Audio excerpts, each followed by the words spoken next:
विक्रम और बेताल की कहानी में नया मोड़।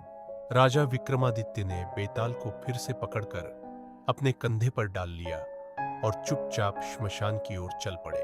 रास्ते में बेताल ने एक नई कहानी सुनानी शुरू की।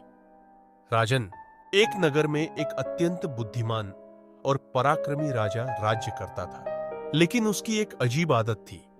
वह हर पूर्णिमा की रात महल के नीचे बनी एक गुप्त सुरंग में चला जाता था और सुबह तक नहीं लौटता। उसकी रानी और मंत्री इस राज को जानने के लिए व्याकुल थे, लेकिन कोई भी इस रहस्य को सुलझा नहीं सका। यही दिन राजकुमारी स्वयं अपने पिता के पीछे पीछे उस गुप्त सुरंग में चली गई।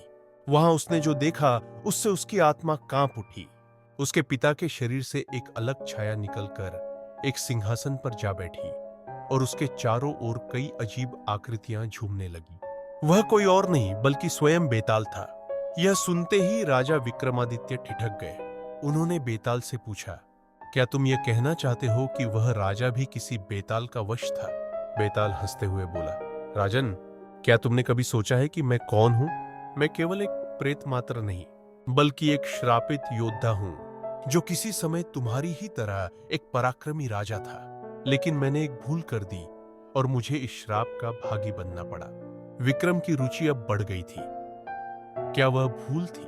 बेताल गंभीर स्वर में बोला, मैंने एक बार एक ऐसे खजाने को छू लिया था जिस पर देवताओं का पहरा था। यह खजाना सिर्फ उसी के लिए था जो बिना लालच के उसे उपयोग में लाए।